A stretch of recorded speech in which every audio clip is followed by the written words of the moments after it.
বাংলাদেশের চলমান পরিস্থিতিতে ভারত বাংলাদেশ আন্তর্জাতিক সীমান্ত এলাকায় নিরাপত্তা জোরদার করেছে নয়াদিল্লি। ভারতীয় সীমান্তরক্ষী বাহিনীর বিএসএফ বাংলাদেশের সঙ্গে সীমান্তে এই নিরাপত্তা জোরদার করেছে। শনিবার ব্রিটিশ ইংরেজি দৈনিক দ্য টেলিগ্রাফের প্রতিবেদনে জানানো হয়েছে। প্রতিবেদনে বলা হয়েছে, বাংলাদেশের অন্তর্বর্তীকালীন সরকারের একজন উপদেষ্টার ভারতের উত্তর পূর্বাংশকে বাংলাদেশের সঙ্গে সংযুক্ত করার হুমকি দেওয়ার পর সীমান্তে নিরাপত্তা জোরদার করেছে ভারত। যদিও গত ডিসেম্বরের মাঝামাঝির দিকে এই মন্তব্যের বিষয়ে কড়া প্রতিবাদ জানিয়েছিল ভারতের পররাষ্ট্র মন্ত্রণালয়। ঢাকার কাছে এই বিষয়ে আনুষ্ঠানিক প্রতিবাদ জানানো হয়েছে বলে গত 20 ডিসেম্বর ভারতের পররাষ্ট্র মন্ত্রণালয়ের মুখপাত্র রণধীর জসওয়াল জানান। দিল্লিতে সাপ্তাহিক সংবাদ সম্মেলনে প্রতিবেশী বাংলাদেশের নেতাদের দায়িত্বশীল মন্তব্যের গুরুত্বের কথা স্মরণ করিয়ে দিয়ে সেদিন রণধীর জসওয়াল বলেছিলেন, নয়াদিল্লি সংশ্লিষ্ট সকলকে প্রকাশ্য মন্তব্য করার সময় দায়িত্বশীল হওয়ার পরামর্শ দিতে চায়। তিনি বলেন, আমরা এই বিষয়ে বাংলাদেশি কর্তৃপক্ষের কাছে আমাদের তীব্র প্রতিবাদ জানিয়েছি। আমরা জেনেছি উল্লেখিত পোস্টটি ইতিমধ্যে মুছে ফেলা হয়েছে। দ্য টেলিগ্রাফের প্রতিবেদনে বলা হয়েছে, শুক্রবার ভারতের সীমান্তরক্ষী বাহিনী গঙ্গা, ব্রহ্মপুত্র এবং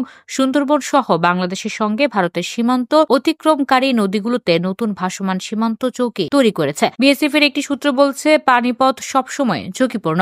আমরা সীমান্ত এলাকায় 24 ঘন্টা টহল চালিয়ে যাচ্ছি। সেখানে অতিরিক্ত ভাসমান ফাঁড়ি অবশ্যই আমাদের সহায়তা করবে।